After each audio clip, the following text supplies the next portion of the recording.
pas, par exemple, au début, vont pas assimiler des bananes très mûres. Donc ils vont prendre des bananes plutôt vertes, moins mûres, et peut-être avec le temps, ils vont évoluer vers une autre classification de fruits, ou aller vers des fruits plus mûrs, s'orienter vers des fruits plus gras ou moins gras, ou vers des agrumes. Mais si tu veux, à partir de là, quelle est après l'évolution, quoi, comment les gens après dans leur alimentation évoluent, et est-ce qu'ils se sont rassasiés, est-ce qu'ils sont nourris, c'est vraiment la réflexion que tu nous as proposée par rapport des classifications des fruits nobles ou pas. Ouais. Ouais, c'est exactement ça, ouais. Tout en sachant que, oui, comme je le disais avant que Eddie vienne, Ouais. Il y a une différence en fait à faire entre adaptation, tolérance, et puis troisième qui est accommodation, si on peut dire, je crois, accommodation, ouais. Il y a une différence à faire entre ces trois termes. L'adaptation, elle ne peut être que naturelle. Ce que je veux dire par là, c'est que c'est la nature qui adapte l'homme, mais l'homme ne s'adapte pas à la nature. Ça, c'est la différence. C'est-à-dire que la nature a produit pour l'homme un environnement, un mode de vie qui va faire que celui-ci pourra se développer, croître et puis maintenir une bonne santé, et dans ces paramètres bien précis de mode de vie, okay, et d'environnement. Donc ça, c'est l'homme qui est adapté à la nature, c'est la nature qui adapte l'homme. Mais à partir de cet instant où l'homme sort un tant soit peu de ce que la nature lui a proposé en termes d'environnement et en termes de mode de vie sain de manière idéale, là, s'il lui manque un besoin à satisfaire, ou bien s'il lui manque un facteur vital qui n'est plus dans ce mode de vie, alors là, l'homme ne va pas commencer à s'adapter, il va commencer à s'accommoder. Il va s'accommoder par rapport à ce qu'il y a dans son environnement. C'est-à-dire que si on lui retire un élément essentiel à sa vie, je ne sais pas, moi, ça peut être l'alimentation. Okay, on va dire l'alimentation, il n'y a plus l'alimentation qui est adaptée idéalement à l'homme. Alors, auquel cas, là, que va faire l'homme? Il va chercher à s'accommoder, et pas à s'adapter. C'est pas une adaptation, parce que l'adaptation, le vrai sens de l'adaptation, ça signifie que c'est quelque chose qui ne va pas rendre à un niveau inférieur la qualité de la vie humaine.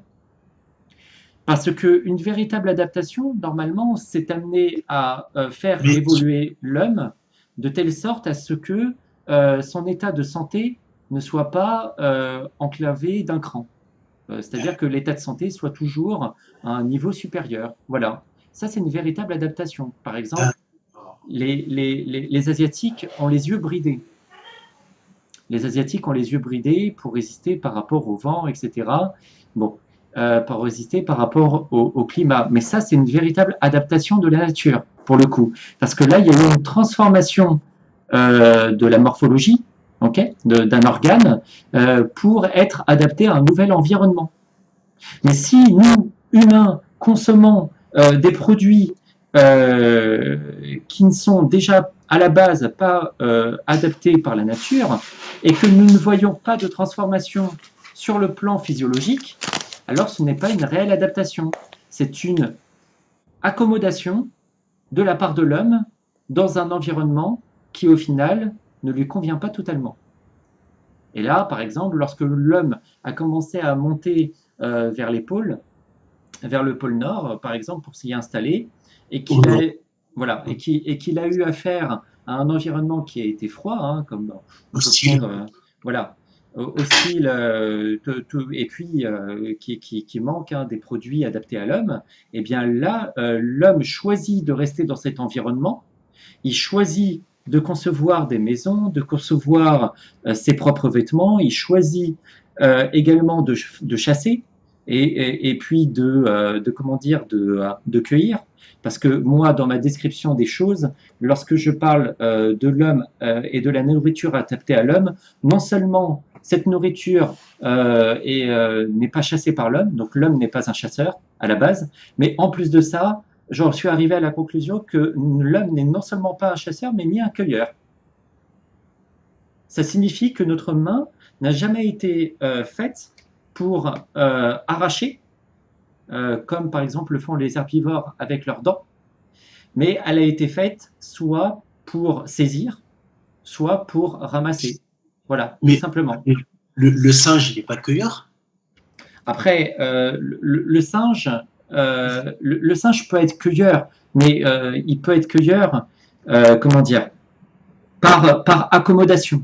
Nous aussi, on est cueilleur par accommodation. L'homme moderne est cueilleur par accommodation. Il est chasseur par accommodation, mais pas par adaptation. C'est-à-dire que normalement, tout fruit qui est mûr, on est amené à soit le prendre dans la main et puis il tombe tout seul dans notre main, très facilement. Le ramasser par terre. Ou bien il peut le ramasser par terre, effectivement. Donc c'est-à-dire que notre main est faite pour saisir à la base et non pas pour arracher, donc pour cueillir, en fait. Ou pour grimper. Alors, il peut grimper aussi, mais ça, pareil, c'est une accommodation. Exactement. Voilà. Normalement, les arbres fruitiers et les fruits qui sont adaptés à l'homme, la nature lui sert directement. Il n'a pas besoin de chercher à grimper, etc. On le fait aujourd'hui parce que, bon, il y a de multiples raisons. Soit pour vendre et pour augmenter donc le profit fait par rapport à nos rendements, et puis après, soit pour davantage manger ou bien je ne sais pas quoi. Mais il y a aussi le fait que notre environnement ne soit pas complètement, comment dire, ne soit pas couvert d'arbres fruitiers aussi, parce que le problème c'est que nous avons tous limité nos environnements, chacun a ses arbres, et puis peu de personnes ont dans le même hectare, sur le même hectare, ou bien sur 3-4 hectares, chaque personne a ses arbres et non pas seulement des arbres fruitiers. Voilà, donc du coup il n'y a pas une abondance. Or, en fait, c'est une sorte de cueillette facilisée. C'est-à-dire dans le sens, voilà. Et d'ailleurs, tu sais qu'Albert Mosseri, dans son livre L'homme, le singe, le paradis, oui, il explique que par exemple les orang-outans connaissent la date précise de la maturité, par exemple, des figuiers et de plein d'autres arbres fruitiers. Donc ils arrivent limite, tu vois, ils tendent le bras comme ça et ça coule de source, quoi. Tout à fait. Il y a un autre, d'ailleurs, le livre L'homme, le singe et le paradis par Mosseri explique à travers aussi un récit de Diane Fossey, qui a écrit 13 années chez les gorilles, qu'il faut absolument lire. Moi, j'ai les deux. Hein. J'ai celui de Mosseri et puis celui de Diane Fossey. Il faut vous le procurer parce qu'il est excellent, en fait, où finalement, on apprend pourquoi les gorilles arrivent à devenir non seulement cueilleurs, mais en plus chasseurs. Parce qu'ils sont traqués malgré eux, par les braconniers. Et donc, ils sont amenés à reculer et à sortir de leur mode de vie originel pour se défendre par rapport aux hommes qui les chassent et qui tentent des pièges. Bon, et bien ça c'est une accommodation. Voilà. Là, les gorilles sont obligés de faire avec un élément qui est étranger et qui représente un danger pour eux. Voilà. Donc la stupidité... C'est comme l'homme qui quitte les pays chauds et qui doit manger de la protéine pour assurer, on va dire, une vascularisation potable. Mm-hmm. Oui. Ouais, je faisais l'analogie, en fait. D'accord. Oui, non, mais c'est une bonne analogie. Quoi dire d'autre? Donc voilà, ça c'est la différence entre adaptation et accommodation qui est selon moi très importante parce qu'aujourd'hui il y a beaucoup de monde qui parle d'adaptation. Oui, alors l'homme est amené à s'adapter par rapport au fait qu'il mange un peu de tout. Voilà, et quand on dit un peu de tout, c'est fromage, poisson, céréales, etc. Or, c'est faux parce que si c'était vrai, nos organes, au fil du temps et au fil des milliers d'années depuis que l'homme consomme, voilà, exactement, au fil des milliers d'années que l'homme consomme céréales, viande, produits laitiers, eh bien, nos organes se seraient transformés de telle sorte à ce qu'on soit toujours en bonne santé. Et c'est pas le cas. On a toujours des problèmes en mangeant des céréales, on a toujours des problèmes en mangeant de la viande, des produits laitiers, etc. Donc, l'homme s'accommode sur le plan culturel, sociologique, et puis on peut dire aussi de manière naturelle, mais naturelle, mais anormalement. Voilà. La différence, ouais, Eddy. Non, je suis tout à fait d'accord avec toi, hein, sachant qu'il y a juste à expérimenter, hein, c'est-à-dire n'importe quelle personne peut essayer de manger des fruits en restant sur les fruits, et elle comprendra et elle verra de par elle-même qu'elle ne tombera plus malade, qu'elle n'aura plus de rhume, qu'elle n'aura plus du gastro, de grippe. Hein. Ah oui, tout à fait, oui. Donc voilà, il y a juste à expérimenter, puis les gens ils peuvent s'en apercevoir eux-mêmes. Par contre, il y a un problème avec les fruits aussi, ça faut le dire. C'est dû aussi à cette faiblesse génétique qu'on traîne derrière nous, hein, des glandes surrénales. Quand on se met à manger des fruits ou à faire de monodiète, on peut faire de l'hypotension très facilement, on peut être un peu dépressif, mais c'est sur les premières années dû à l'affaiblissement et à des glandes surrénales qui sont très faibles et qui peuvent s'adapter, bien sûr, à la longue avec le temps. Alors, si on s'y prend... je tenais à le préciser. Ouais, par contre, effectivement, pour une régénération de n'importe quel type ou pour un nettoyage en profondeur du système lymphatique, hein, qui est le cheval de bataille, c'est ce fameux système lymphatique, c'est là où commencent les cancers, toutes les maladies. Il faut changer cette acidité grâce à de l'alcalinité en renversant le processus. Ouais, et le mode de vie. Et je sais que toi, c'est ça qui nous différencie un peu. Moi, j'accorde beaucoup plus d'importance à l'alimentation, à la spiritualité. Bien sûr, je précise que bien sûr le repos, le soleil sont très importants, mais moins importants pour moi, même si bien sûr ils doivent être là, mais moi je classerai en priorité la spiritualité et la méditation. Et voilà. Et, ça résonne là, c'est normal. Oui, j'ai entendu. Vous m'entendez mieux là? Oui, ça va. Voilà, donc. C'est mieux là? Oui, je vous entends, c'est bon, nickel. C'est bon, d'accord. Ouais. Voilà, donc je tenais juste à préciser ça, et puis j'ai même des exemples, si vous voulez. Je peux vous donner un exemple qui est très important et qui est très bien. Vous pouvez le trouver sur Internet. C'était un chrétien qui avait été emprisonné dans un cachot, hein, donc autant dire dans un cachot, ça pue. Il fait vachement sombre, et on lui donnait par jour, pendant son emprisonnement, une louche d'eau rassie, donc de l'eau qui avait stagné, hein, remplie de bactéries, et un petit crouton de pain par jour. Et ils se sont rendus compte qu'au bout de quelques semaines, il avait une santé, une vitalité incroyable mais vraie. Tellement qu'ils ont cru que ce fameux chrétien pactisait avec le diable, et il me semble qu'ils l'ont brûlé au bûcher. Donc voilà, et c'est pareil, parce que moi, je pratique aussi, je parle en connaissance de cause. J'ai une dame qui avait une sclérose en plaques, qui l'a plus aujourd'hui, hein, et quand on observe son mode de vie, donc elle vit en ville, elle a de la pollution autour d'elle, elle a quand même un mode de vie un peu stressant, on va dire. Et ça ne l'a pas empêché de régénérer son système nerveux. C'est pour ça que moi, ce que je dis, c'est bien sûr, les autres facteurs sont très importants, mais le principal pour moi, c'est l'alimentation, la spiritualité.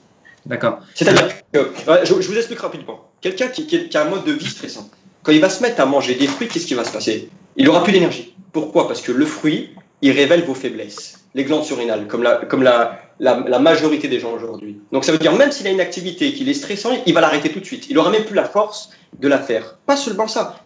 Quand vous mettez à manger des fruits, vous changez, votre conscience, elle change. Vous êtes connecté. Vous êtes beaucoup plus intelligent, vous n'êtes plus matérialiste, vous êtes plus... Il y a plein de choses qui changent autour de vous. Donc voilà, c'était juste un... J'aimerais ajouter une information. C'est vrai que moi, au début, pareil, je pensais que fruits, en fait, c'était eux qui permettaient de nous transformer, de soigner, en fait, en quelque sorte, nos maladies. Mais j'ai appris dans l'hygiénisme qu'en fait, les fruits, comme la nourriture, ne soignent pas. Hein? Oui. En fait, c'est simplement le corps qui soigne. Les fruits et la nourriture sont juste les matériaux de construction du corps. Et l'erreur de nous faire croire qu'en fait, les vitamines, les enzymes, les minéraux des fruits vont nous aider à détoxiner, à éliminer. Mais en fait, quand on mange que des fruits, on a des effets de détoxination, c'est vrai, mais en fait, il est dû juste à la digestion qui est allégée. Et donc, l'énergie de digestion est moindre, donc il est utilisé à la détoxination, tout simplement. Pas seulement ça. C'est-à-dire que la cellule humaine, c'est connu aujourd'hui qu'elle fonctionne au sucre, au carbone, et il y a aussi, tu l'as dit toi-même, c'est un nettoyant, et quand on nettoie l'organisme, on le régénère aussi, d'un côté. Oui, mais c'est-à-dire qu'en fait, oui, on apporte les meilleurs nutriments, je suis tout à fait d'accord. La machine humaine fonctionne au carbone, fonctionne au sucre, au carbohydrate, tout à fait d'accord. Donc, on lui offre le meilleur carburant, c'est clair. Donc, il a moins d'énergie à digérer. Il a besoin de moins d'énergie pour digérer. Donc, forcément, l'énergie restante, il va l'utiliser à détoxiner. Donc, en fait, si par exemple, vous abstenez de manger, vous arrêtez de manger, la détoxination va être encore plus efficace. Bien sûr, je suis très... Mais attendez, quand je parle d'alimentation, dans le cadre alimentation, je comprends aussi le jeûne hydrique et la prise alimentaire de fruits, quoi. Ça c'est important. C'est important que tu le précises. Bien sûr. Parce que j'allais dire, pour moi, ce qui révèle la véritable faiblesse des individus, c'est surtout par le jeûne, en fait. Oui. C'est surtout à partir de là qu'on voit combien de temps ils peuvent jeûner et à partir de combien de temps leur énergie tombe complètement. Bien sûr. Et cela, tu peux l'expérimenter en montant le nombre d'heures de ton jeûne progressivement. Et tu vas voir, à un moment donné, tu vas avoir des paliers. Et au fur et à mesure, tu vas monter ces paliers et à chaque fois, tu vas repousser et tu vas avoir à chaque fois des à-coups de détoxination qui vont arriver. Mais ça va aller plus vite qu'en mangeant des fruits. Et après, bien sûr, passer à une alimentation de fruits. Et là, je pense que ton alimentation de fruits va être très orientée vers certains fruits. Je pense, là, j'ai beaucoup réfléchi par rapport à ces fruits nobles. Et surtout, tu ne vas pas avoir besoin de t'alimenter d'autres choses. Tu vas arriver à te passer à manger que des fruits. Et je pense qu'on va avoir aussi une assimilation qui va être encore meilleure. Et tu vas avoir de meilleurs nutriments. Tu vas avoir, c'est lié à l'assimilation, bien sûr. Comme la détoxination, comme la toxémie aura baissé, tu auras une élimination qui sera améliorée. Donc forcément, ton assimilation va être optimum, va être encore meilleure, quoi.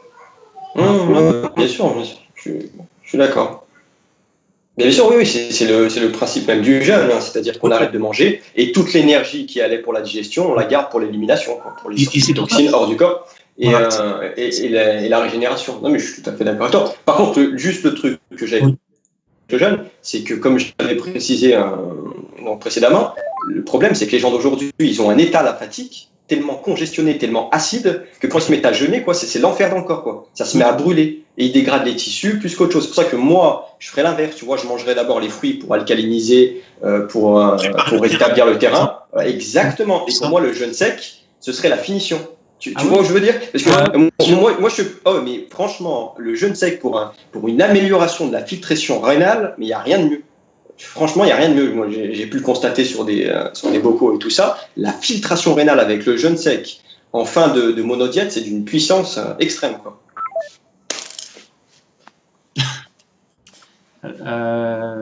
Ouais, je suis d'accord. Alors moi, pareil, je mets en place une préparation au jeûne, et c'est à base de fruits. Enfin, fruits pas que, verdure également. Il peut y avoir aussi des légumes, mais c'est un régime hygiéniste strict pour le coup. C'est selon moi beaucoup mieux qu'une purge. Le corps profite déjà de ce régime pour mettre en place des processus de nettoyage, que ce soit au niveau du système digestif ou bien au niveau cellulaire. Il y a déjà une perte de poids qui est effectuée de quelques kilos fonction après des jours de préparation, hein. En l'espace, je sais, d'une semaine, on peut perdre facilement 2 à 3 kilos avec une diététicienne. Et puis ensuite vient le jeûne. Et moi, par contre, excepté un jeûne court, pourquoi pas, mais je ne préconise pas le jeûne à sec après. À partir de 24-48 heures, je recommande vivement de prendre de l'eau. En tout cas, pour les personnes qui ont à jeûner longuement et qui ne sont pas aptes à faire sans eau, je n'hésite pas à leur donner de l'eau. Ah, moi, je suis tout à fait d'accord avec toi. Et quand tu donnes de l'eau, c'est quoi? C'est une gorgée? C'est un verre? C'est en fonction de leur soif, tout simplement. C'est pas 2 litres d'eau. Ça dépend des douleurs. Ensuite, ça dépend des crises.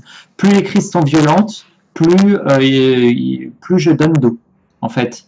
Parce que qui dit crise violente, qui dit douleur, inflammation élevée, dit qu'il y a une forte oxydation, dit qu'il y a une grande concentration de sang et que les nerfs, que le système nerveux sont très sollicités. Auquel cas, apporter de l'eau, ça dilue un peu le sang et ça permet de calmer toutes ces tensions. Moi, je sais, hein, j'ai déjà jeûné pendant une dizaine de jours et durant les premiers jours, j'ai pleuré. Hein. J'ai pleuré de douleur parce que j'avais des gros problèmes au niveau des lombaires. J'avais des problèmes au niveau... Vous avez quel âge? Moi, j'ai bientôt 31 ans. Voilà. Déjà, à 31 ans, il y a encore une grosse toxémie? Non, ça c'était il y a 10 ans. Ah, c'était bien. Oh, oui. Non, ça c'était il y a 10 ans. Non, maintenant, non, c'est plus du tout un problème. mais en tout cas, voilà, je me rappelle que j'ai souffert le martyre. C'était mon premier jeûne, en fait. Et j'ai bu, on m'a donné beaucoup d'eau et ça pouvait monter à 1,5 litre, 2 litres par jour, mais uniquement que de l'eau. Ça éteint le feu, quoi. C'est comme. Voilà, exactement. Ça permet de. Ça dilue les acides, ça éteint le feu. Et d'ailleurs, même quand vous remarquez, hein, parce qu'il y a beaucoup de gens, quand ils se mettent aux fruits, ils commencent à avoir des problèmes de carie dentaire. Notamment, vous avez 2 sortes de catégories de fruits qui aggravent cette situation-là, sont les fruits acides et les fruits secs. Pourquoi les fruits secs? Parce qu'ils ont plus d'eau. Ils sont concentrés en carbone, qui est un minéral alcalin et qui réagit comme tampon avec les acides. Et pourquoi les fruits acides? Parce qu'ils sont vachement astringents. Ils mettent en circulation toutes les acides dans le milieu interstitiel, ce qui brûle le noyau cellulaire. Donc voilà, je tenais juste à le préciser. Et c'est pour ça que les fruits bien hydratés, remplis d'eau, c'est ce qu'il y a de meilleur. On évite tous ces problèmes. Qu'est-ce que vous définissez dans l'astringence? J'aimerais bien avoir une définition d'astringence. Parce que j'ai moins. L'astringence, c'est ce qui vient tirer. C'est ce qui vient tirer, mettre en mouvement. Ah, d'accord. C'est ce qui fait dilater les cellules, c'est ça? Voilà, non, c'est ce qui vient mettre en mouvement dans le milieu interstitiel. C'est-à-dire toutes les acides, les toxines qui sont là, qui sont bloquées, ça vient les mettre en mouvement. Et ça vient cramer le noyau cellulaire. Ça vient l'attaquer. Où est-ce que tu avais vu cette définition de l'astringence? Parce que moi, je n'ai qu'une définition qui est apportée par rapport au goût, en fait. D'accord. Moi, il me semble que je l'avais vu chez des hygiénistes sur Internet, que c'est connu que ça tire, ça va mettre en mouvement. Parce que vas-y, donne-moi la tienne. Parce que ce que tu décris, moi, je donnerais le terme à ce que tu décris comme étant le drainage. Voilà. Aussi. Et c'est vrai que l'astringence, pour moi, c'est tout simplement un goût particulier, comme le goût sucré, goût acide, voilà. D'accord, parce que tu as déjà dû la voir, cette définition d'astringence, de toute façon. Elle est utilisée un peu plus comme le drainage, on va dire, quand elle est expliquée. Ouais, en tout cas, je n'ai non, dans tout ce que j'ai pu voir, je n'ai pas vu le terme utilisé pour ça, en fait. Mais bon, après, si tu l'as lu, ok. Non, mais... Pour revenir par rapport aux fruits, de ce qu'on disait, de ce que tu disais tout à l'heure sur le fait qu'ils ne nettoient pas. Effectivement. Il y a un gros problème par rapport à ça, et il y a une grosse confusion. C'est normal. Exactement. Ça vient du fait que l'on considère l'alimentation comme vivante. Et c'est pareil par rapport aux légumes. Hein. C'est-à-dire, on dit que ça comment dire, désacidifie, etc., etc. On a le même discours aussi pour les légumes. Il y a beaucoup de personnes qui ne savent pas faire la différence entre ce qui est vivant et ce qui est tout simplement vitalisé et qui vitalise. Voilà, de part et d'autre. Les plantes, bon, les animaux, etc., sont des organismes vivants. Okay, bon, il faut faire remarquer une chose, c'est que lorsqu'on arrache une plante, elle meurt. Mais elle peut être toujours vitalisée. Les fruits ne sont pas vivants. Les fruits sont vitalisés et vitalisent l'organisme. La différence entre vivant et vitalisé, je vais vous la donner. Ce qui est vitalisé et vitalisant, bon, ce qui est vitalisé d'abord, c'est que c'est rempli d'énergie, mais ce qui est vivant, c'est à la fois vitalisé et en plus de ça, cela a des processus biologiques tels que l'élimination, l'assimilation, la possibilité de cicatriser, la possibilité de se mouvoir, de procréer également. Donc là, on parle bien d'organismes vivants. Pourquoi? Parce qu'ils ont au moins ces capacités, ou au moins 2 de ces capacités, tandis qu'un fruit n'a pas la possibilité d'assimiler des aliments, n'a pas la possibilité d'éliminer, n'a pas la possibilité non plus de cicatriser. Hein. Quand vous coupez un fruit, vous voyez qu'il ne cicatrise pas. Oui, Laurent? La pastèque, je ne sais pas si tu as remarqué, mais des fois, tu donnes un coup sur la pastèque, tu l'arraches, tu détruis un peu sa peau. C'est vrai, ouais. Le lendemain, je ne sais pas pourquoi, mais elle a cicatrisé. Il y a comme elle a cicatrisé, bien sûr. Mais là, les fruits peuvent cicatriser.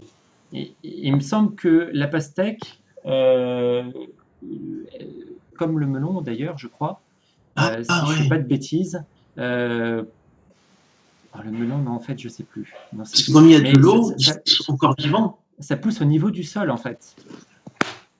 Ah. Ça pousse au niveau du sol. Ah. Quel autre fruit? Il y a par exemple le cactus, pareil. Le cactus, on peut aussi manger sa chair, et pourtant, il est capable de se régénérer. Mais ça fait partie intégrante de la plante. Ce n'est pas uniquement que le fruit. Ça fait partie vraiment de la plante. Donc la peau, effectivement, hein, de la pastèque. Bon, après, j'ai pas forcément regardé la pastèque sur tous les plans, mais après, il est possible que la peau, effectivement, se régénère. Mais voilà. Et puis après, il faut voir ensuite c'est la capacité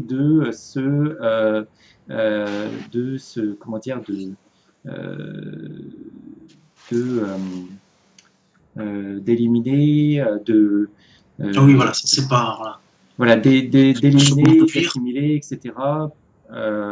Parce qu'il faut faire aussi une différence entre le fruit qui développe, l'arbre qui développe le fruit, et puis la plante qui est amenée à se développer elle-même avec ses processus biologiques. Voilà pourquoi, donc, il est important, moi je pense, en tout cas, en ce qui concerne les fruits, de parler d'aliments vitalisés. Parce que, à partir de là, eh bien, en découle une compréhension par rapport à ce qu'on dit en ce qui concerne les fruits sur le nettoyage, qui est extrêmement simple. Pourquoi? Parce qu'un organisme vivant, effectivement, lorsqu'on apprend la physiologie, il est capable de se nettoyer de lui-même. Bon, et bien ça, c'est vrai pour un organisme vivant. Mais un élément qui est vitalisé et qui n'est pas vivant, eh bien, il n'a pas ce processus vital en lui. Il n'a pas cette capacité d'auto-nettoyage. Alors, pourquoi finalement il serait en mesure de nettoyer un organisme vivant si lui-même n'a pas de processus d'auto-nettoyage? Bon, eh bien, dans ce cas-là, il n'y a que l'organisme vivant qui a ce processus d'auto-nettoyage. Et c'est vrai que l'organisme humain utilise donc les éléments nutritifs, ainsi que l'eau et les fibres qui sont composés dans le fruit pour nettoyer ces systèmes. Et par exemple, le système digestif, eh bien, le meilleur balai intestinal qui soit, ce sont grâce aux fibres des fruits, par exemple. Donc, on va utiliser le corps va utiliser les fibres des fruits, mais avec cela, les muscles qui font partie du système digestif pour nettoyer donc le tube digestif. Voilà. Ensuite, lorsque ça passe dans le domaine vital, donc à l'intérieur de l'organisme, et bien là, les éléments nutritifs comme le sucre, comme les minéraux, comme les vitamines, vont participer à l'entretien de tous les systèmes, et alors les cellules et puis les organes, du nettoyage, hein, que sont les reins et les poumons, vont participer donc au nettoyage global de l'organisme. Voilà, et je te rejoins. Avec les reins et la peau. Avec les reins et la peau aussi. Alors, en hygiène, la peau n'est pas considérée comme un émonctoire majeur comme le sont les reins. Sauf si les reins sont un peu bouchés et puis ça fait des éruptions par la peau. Oui, mais c'est justement une situation anormale. En situation normale, ça n'arrive pas. Voilà, c'est ça. Et comme ça n'arrive pas, c'est pour ça qu'on ne considère pas la peau comme un émonctoire majeur. On le considère comme un émonctoire mineur. C'est-à-dire que, effectivement, par la peau, il peut y avoir des sorties d'eau, de minéraux, etc. Et puis de mucus, de lymphe, on le voit bien avec les boutons, le pus. Oui, mais lorsque seulement, pour deux raisons, hein, soit, alors, en fait, il y en a plusieurs, hein, des raisons, soit les émonctoires sont chargés de travail, les émonctoires principaux, hein, poumons et reins, soit les émonctoires en question n'ont pas suffisamment d'énergie pour éliminer correctement. Donc là, ça revient quelque part un peu à la même chose. Ils sont implicitement chargés de travail, quoi qu'il en soit. Et puis, troisième chose, il y a une loi qui est décrite en hygiène, mais aussi en naturopathie normalement. Une loi qui est décrite en hygiène, qui est la loi de l'économie sélective. La loi de la loi de l'élimination sélective, qui signifie que l'organisme est amené à éliminer les impuretés et toute toxine qui se trouvent dans le corps en usant le moins d'énergie possible et en usant aussi le moyen le plus rapide qui soit.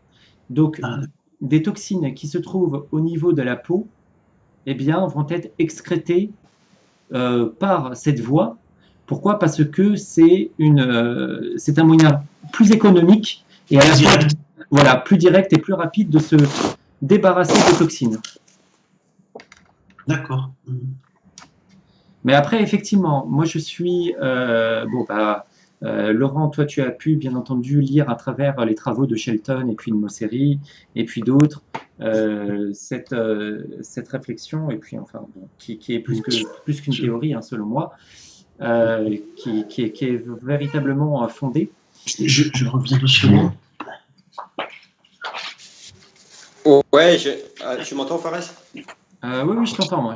Oui, j'ai entendu, mais du coup, moi, pour moi, la peau, je trouve qu'elle est vraiment très très importante et à pas négliger quand même encore, dans le sens pourquoi l'être humain transpire, quoi. À part, oui, tu vas me dire la thermorégulation, mais je te promets que moi, je suis même persuadé que via la transpiration, il y a quand même des toxines qui sont libérées et que le corps, il s'en sert vraiment comme moyen pour extirper les toxines hors du corps. Je dis pas le contraire. Les toxines qui sont excrétées avec l'eau, donc excrétées du corps, je pense que ces toxines-là sont sur le chemin de l'eau. Et que les processus qui participent à l'élimination, donc les processus cellulaires, ne sont pas en travaux ici. C'est-à-dire que les cellules ne s'activent pas, ou en tout cas pas nécessairement. Les cellules, ça dépend après peut-être de l'activité, ça mérite d'être discuté, mais je pense que l'eau est le conducteur qui est tout simplement présent à ce moment-là et qui va emmener des toxines avec lui en dehors donc du corps comme finalement l'eau emporte tout ce qui est pierre, bâton, bois sur une rivière. Ça signifie qu'il y a des toxines dans les tissus. Un drainage, du coup. Ouais, quelque part, c'est un petit peu ça. Ouais, quelque part. Sans vraiment sans vraiment que ce soit un véritable drainage. Parce que même le drainage, si tu veux, c'est qu'est-ce que j'appelle drainage? C'est la sortie, en fait, des toxines du milieu cellulaire vers, vers les liquides comme la lymphe et le sang. En fait. Voilà. D'accord. Bah, moi, pourquoi je dis ça? Parce que franchement, on sait très bien que dans la nature, tout ce qui est décomposé a tendance à avoir une mauvaise odeur. C'est lié à la décomposition, notamment les acides qui sont relâchés via la flore, via les bactéries, via les champignons et les décomposeurs. Et certaines personnes, vraiment, qu'elles ont fini leur séance de sport, mais si tu sentirais l'odeur qu'elles dégagent, mais c'est incroyable, quoi. Tu peux te dire, c'est sûr, le truc, c'est pas de l'eau douce, quoi, tu vois. Ah bah ça je te l'accorde. Hein. Effectivement, je peux confirmer, parce que quand j'étais jeune, je faisais beaucoup d'arts martiaux, et j'étais un de ceux qui transpirait le plus. Dès que je commençais à travailler, les échauffements, j'étais trempé, mais des cheveux jusqu'aux pieds. Et ça sentait très fort aussi. Et là, depuis 3 ans, le changement alimentaire, l'hygiénisme et tout ça, je transpire plus, quoi. Très très peu.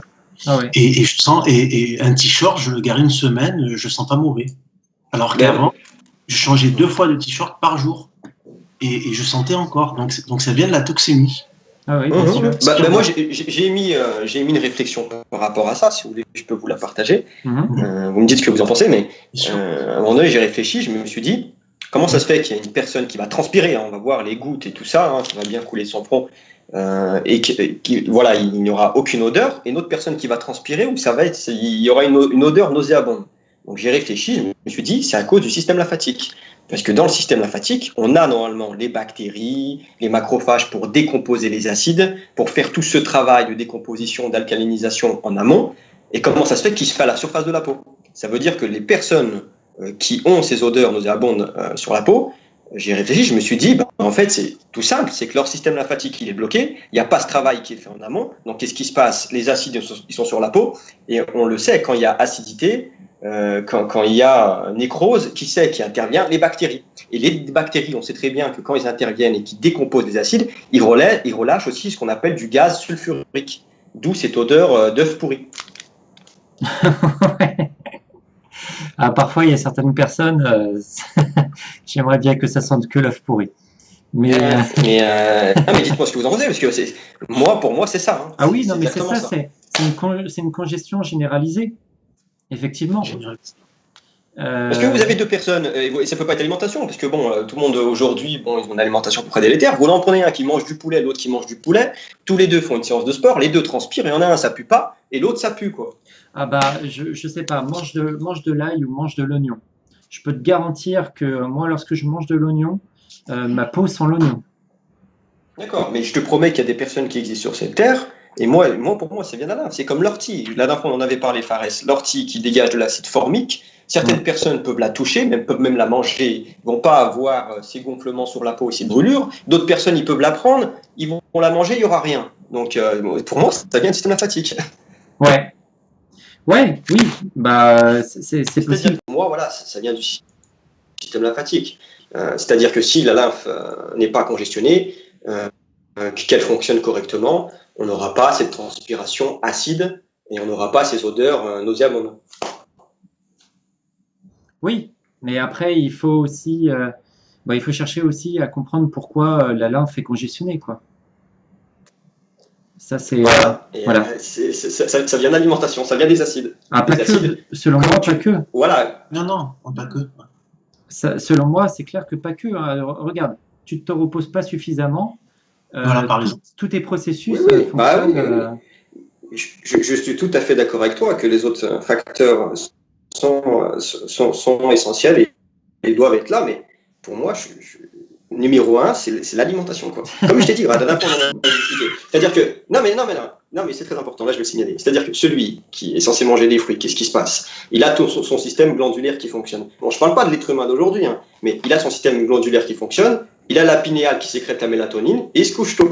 Celui qui mange des fruits, il ne stresse pas. Est-ce que tu vois où je veux en venir un petit peu? Mais oui, je suis d'accord avec toi. Bien sûr qu'il faut dormir, etc. Mais le facteur général aujourd'hui, mais c'est ce que bouffent les gens. C'est ça qui les tue, quoi.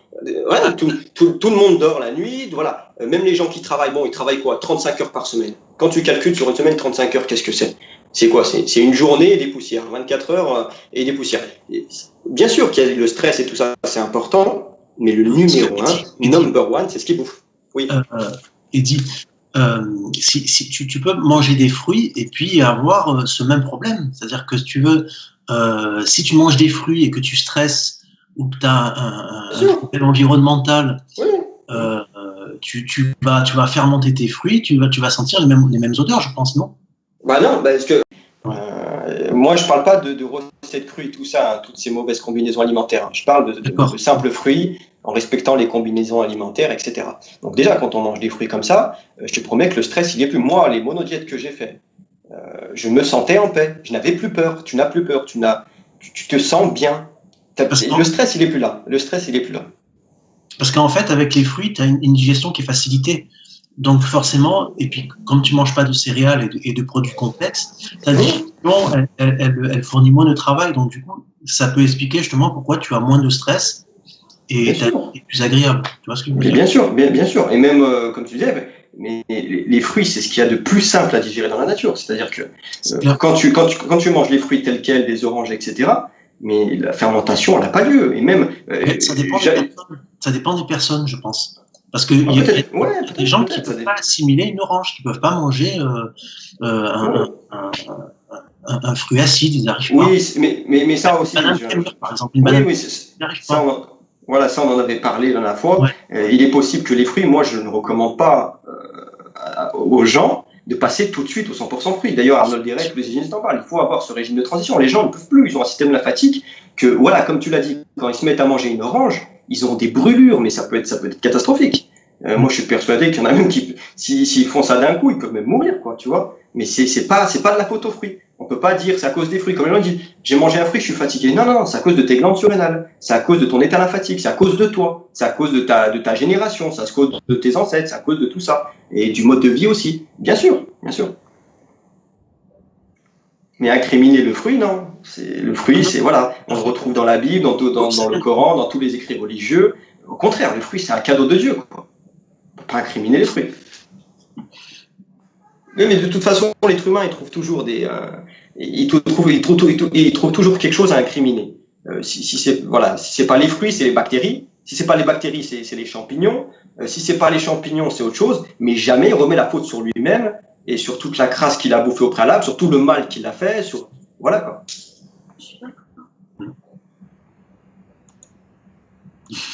Ok. Ma femme, elle est d'accord avec toi. Ok, ça va, on peut continuer alors. Moi aussi. Non, mais bien sûr, Fares, je suis tout à fait d'accord avec toi.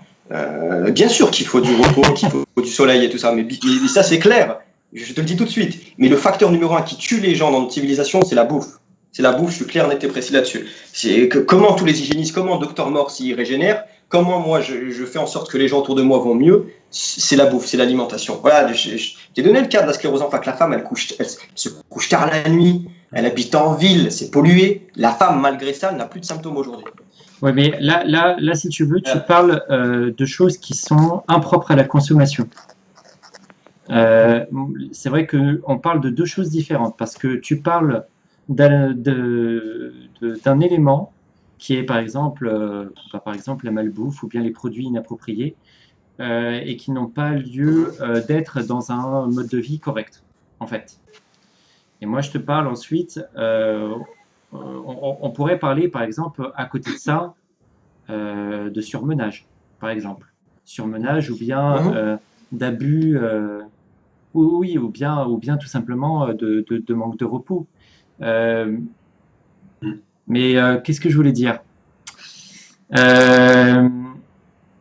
Oui, ce que je voulais dire, c'est que il peut y avoir Le poison. Donc, il peut y avoir un poison, et ce poison-là, c'est toute la gamme de produits inappropriés à la consommation humaine, ok, on va dire, un poison d'ensemble. Et il peut y avoir aussi la non-satisfaction des besoins vitaux. Et la non-satisfaction des besoins vitaux, ça pèse aussi beaucoup dans la balance. Parce que c'est vrai que moi, j'ai vu des personnes qui n'étaient pas forcément strictement frugivores, mais qui se considéraient même comme omnivores, et puis qui entretenaient à côté de ça exercice physique, bon sommeil, bon repos, bonne influence mentale, et puis un esprit positif, etc. Et puis qui pouvaient vivre plutôt bien par rapport par rapport à certains végétaliens qui manifestement pensent que l'alimentation est ce qu'il y a aussi de plus important sur Terre, tu vois. Et à côté de ça, moi j'ai remarqué beaucoup de personnes qui, c'est vrai, pouvaient s'entretenir avec une alimentation même presque que des fruits, mais ensuite s'écrouler tôt ou tard, même en été. C'est-à-dire que... Ah bah oui, non, mais moi je te le dis, même sur le chemin de la régénération, les gens ils tombent. Je tiens à le dire, quand vous allez manger des fruits, vous allez être fatigué, vous allez tomber, vous pouvez même plus vous lever. Il y a même des gens, au départ, ils se lèvent juste de leur canapé, ils ont la tête qui tourne, manque de vascularisation sanguine, je vous le dis. Mais par contre, c'est le seul moyen d'alcalinisation et de régénération et de nettoyage de votre système lymphatique. Vous devez passer par là. Et le jour où vous revenez à votre alimentation, on va dire, entre guillemets, moderne, tout en faisant attention, en mangeant plus de cru, plus de fruits, etc., vous allez voir, vous allez bombarder, vous allez avoir des surrénales, et on est dans la loi de l'hormèse. Vous avez habitué vos surrénales avec des fruits, et dès que vous sortez de ça, vous bombardez. Vous devenez une machine de guerre. Il faudra qu'on rediscute de cette loi de l'hormèse qu'a donnée aussi Thierry Casasnovas. Parce que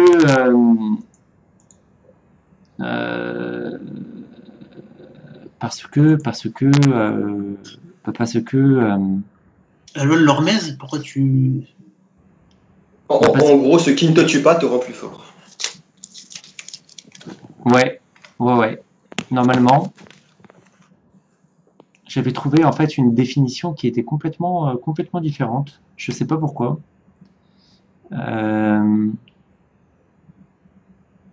Et qui était plutôt liée en fait à la stimulation. À la stimulation dans une situation de stress en fait. Et en fait, je ne suis pas certain. Alors, c'est vrai que c'est important de développer le corps, de faire en sorte qu'il soit solide, de faire en sorte que même notre esprit soit vigoureux, en fait, de faire en sorte que le corps et esprit et l'organisme soient puissants, bien développés, et puis bien constitués, et puis beaux. Et en même temps,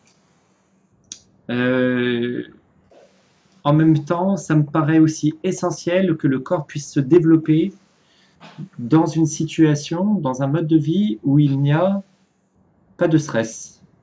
Parce que c'est vrai que cette loi de l'hormèse, effectivement, j'ai l'impression qu'elle est appliquée, mais surtout dans une situation de stress, c'est-à-dire il y a une simulation des défenses biologiques.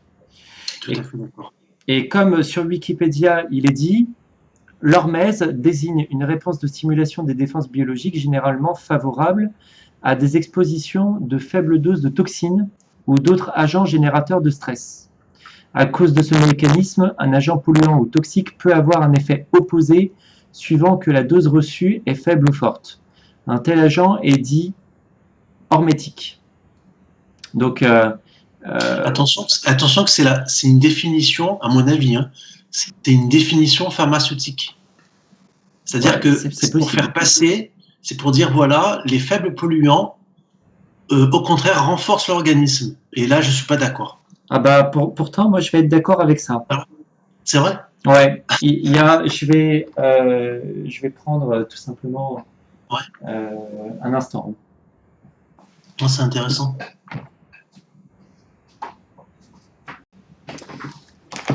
Donc, il y a une loi. Je vais vous donner la définition correcte, hein, même si je la connais, mais je ne la connais pas forcément par cœur. Cette loi, ça s'appelle l'organe malade est l'organe le plus fort durant la maladie aiguë. Ça signifie que lorsque le corps, effectivement, lorsqu'un organe, effectivement, rencontre un élément étranger extérieur, bon, ou bien est surpassé par des déchets métaboliques, des acides, etc., dans le milieu, l'organe va commencer à mettre en place donc l'action vitale anormale qu'est la maladie, afin de faire baisser la toxémie. Et dans ces instants, effectivement, il est soumis à un stress, une situation de stress qui va le rendre plus fort. Donc, en fait, durant cet instant, il va se surpasser.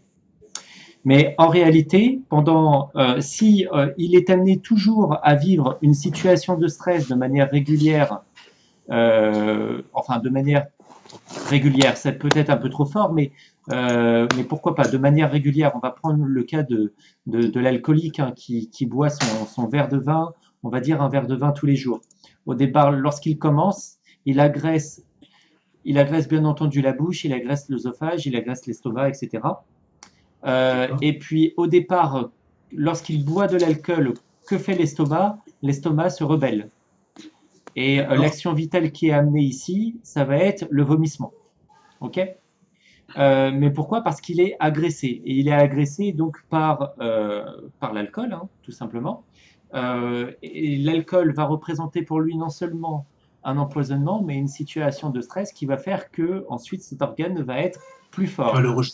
Voilà. Sauf que ça dure durant un temps. Après, que fait le corps? Que fait l'estomac en question?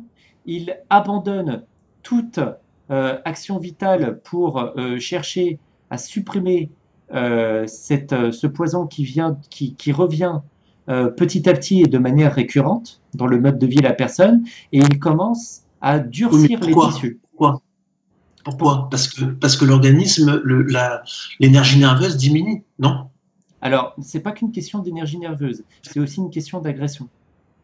À un moment donné, l'organe est amené à se protéger, donc il durcit les tissus pour pas. C'est une adaptation? Non, ça c'est ce qu'on appelle une tolérance pathologique. Et c'est ça toute la différence entre adaptation, accoutumance et tolérance. Alors, tolérance pathologique, c'est ça.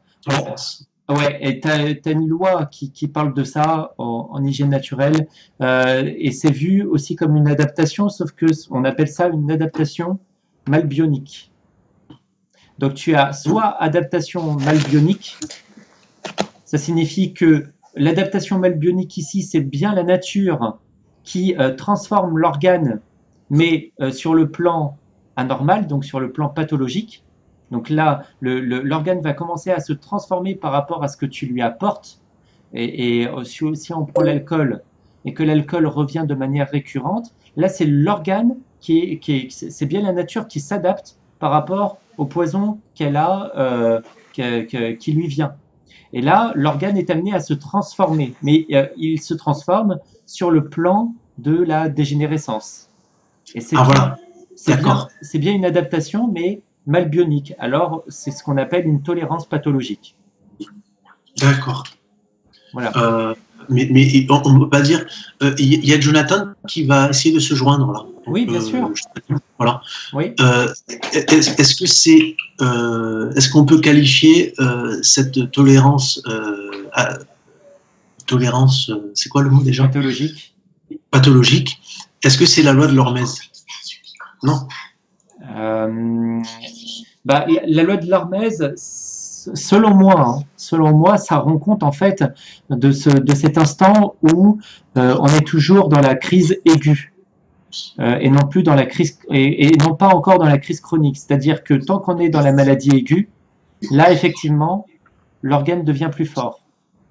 Mais mais après, une fois qu'on est passé dans la maladie chronique, l'organe s'affaiblit. Son pouvoir fonctionnel est en train de s'affaiblir petit à petit. Et là, on est en train de développer ce qu'on appelle l'état pathologique.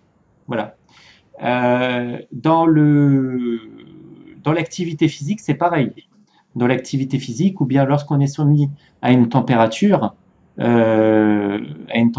qui est froide ou voilà, un peu plus froide que d'habitude, là il y a une résistance de la part du corps ou bien de certains organes.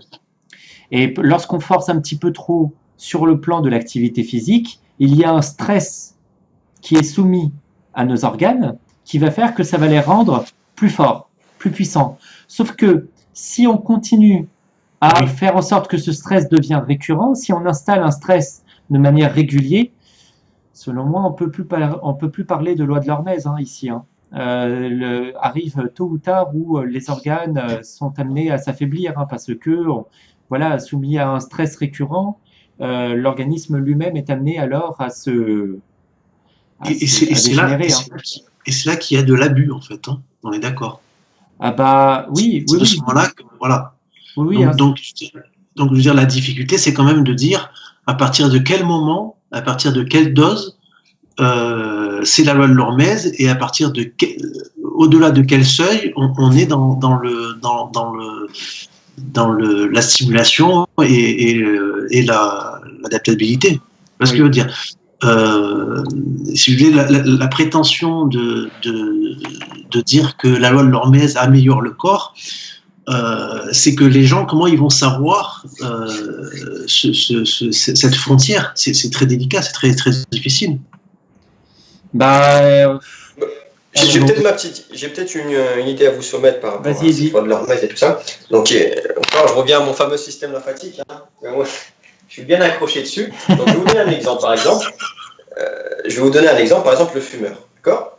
Donc, le fumeur qui a l'habitude de fumer depuis des années, etc., il fume tranquillou, il n'a pas de problème, pas d'agression cellulaire au niveau pulmonaire, il est tranquille. D'accord? Maintenant, le gars qui n'a jamais fumé, mais qui a une alimentation plus ou moins délétère, qui a un système lymphatique bouché, le gars lambda de la ville, il se met à fumer et là, il se met à tousser. Agression cellulaire. Et vous avez un autre gars, par exemple, un Rasputin, un hygiéniste, un gars qui a une lymphe décongestionnée, qui lui se met à fumer, il n'a pas de souci. Quel est le lien? Voilà, qu'est-ce qui se passe concrètement? Je vais vous expliquer. Donc le premier cas, il a tellement fumé dans sa vie qu'il n'y a même plus de réponse, il n'y a même plus de défense. Tellement que c'est congestionné au niveau interstitiel, si on prendrait les cellules pulmonaires, parce qu'en fait, il faut avoir cette fameuse vision d'ensemble que tout est cellulaire. D'accord? Qu'est-ce qu'il y a autour de la cellule? Du sang, de la lymphe, etc. Donc, il s'est tellement congestionné au niveau interstitiel que quand il va se mettre à fumer, il n'y aura même plus d'agression. Il y aura comme une sorte de barrière entourant le noyau cellulaire, même pour certaines personnes, un peu plus nocif, un peu plus grave, du cholestérol. Qu'on peut même apercevoir en iridologie, le fameux anneau de cholestérol. Voilà ce qui s'est passé. Par contre, pour la deuxième personne, lui, au niveau cellulaire pulmonaire, au niveau interstitiel, c'est pas trop encombré, mais la lymphe, elle est bloquée. C'est-à-dire que les acides y rentrent et ils agressent directement le noyau cellulaire. Donc, réaction.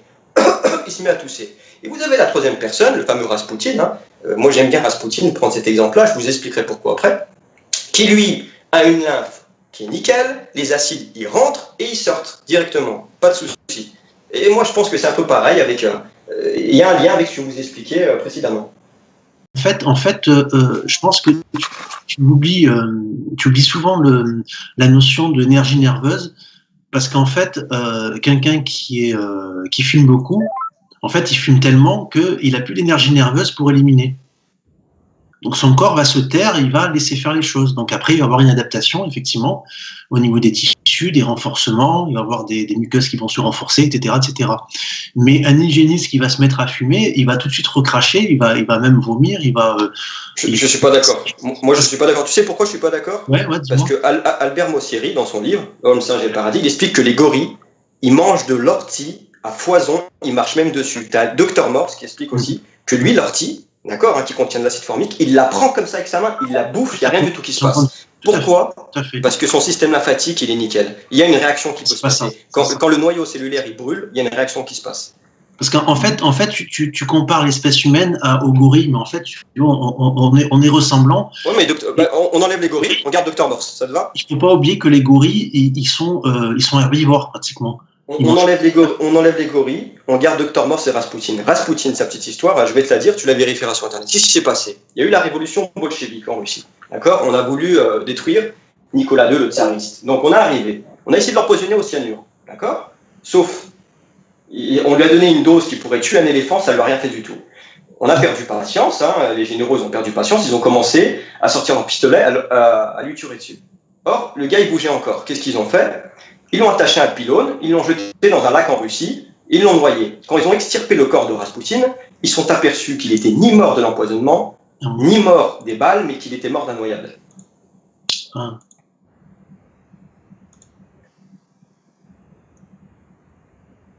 Ok. Moi, je pense qu'un hygiéniste, quand il est clean, quand il est propre, quand il est nettoyé, les acides dans la nature l'entourant, ça lui fait rien du tout. Bien sûr, hein, si il mange, on va dire qu'il a une mauvaise alimentation, qu'il est un peu trop dans les acides, etc., là, il peut congestionner sa lymphe, et puis vice-versa, ça peut recommencer. Mais ce que je veux dire par là, c'est que si quelqu'un a une lymphe décongestionnée, etc., il est inarrêtable. Mais ouais. Le poison, ça ne lui fait plus rien. Mais c'est vrai que je ne suis pas non plus d'accord avec ça. Parce que il faudrait voir les mains du docteur Morse aussi. Voir à quel point elles ont leur paume. La paume peut être dure. D'accord, mais quand il la mange alors, normalement ça devrait lui brûler la bouche alors. Mais tu regardes par exemple ceux qui mangent du piment, ils peuvent aussi le manger comme ça et ne rien sentir. Hein. Et en même temps, ils se sont tellement guéris de piment par le passé que aujourd'hui, selon moi, le pouvoir fonctionnel de leur organe qu'est la bouche, c'est complètement affaibli. Et du coup... Mais oui, c'est ce que j'ai dit. C'est les trois cas. Tu as le cas du fumeur qui s'est tellement congestionné qu'il ne ressent plus rien. Tu as le gars qui se met à fumer, mais lui qui a une lymphe bouchée, donc il y a une réaction au niveau du noyau cellulaire. Et tu as l'hygiéniste qui a un système lymphatique qui est complètement clean. Les acides rentrent, les acides sortent. Tu vois où je veux en venir? D'accord. Ouais, mais le troisième cas que tu décris, je ne l'ai jamais encore vu. Bah, moi, écoute, moi, je pense que Dr Morse, c'est pas un menteur. Après, toi, oui, tu as le droit de penser que c'est un menteur. Chacun a sa vision des choses. Je dis pas que c'est un menteur. Je dis tout simplement que je l'ai jamais encore vu. Ouais, d'accord. Donc tu doutes de sa sincérité. Tu as le droit. Le Dr Morse, en fait, c'est un naturopathe. Donc, si tu veux, il a une vision un peu différente d'un hygiéniste. Oui, mais sauf qu'il a une finalité qui est hygiéniste, dans le sens où pour lui, la régénération cellulaire, elle est de trois façons. Donc c'est soit le régime 100% fruits, soit le jeûne hydrique, soit le jeûne sec. Donc ça, c'est la résultante hygiénique. Hygiéniste, tous les hygiénistes diront, ça passe par là. Quoi.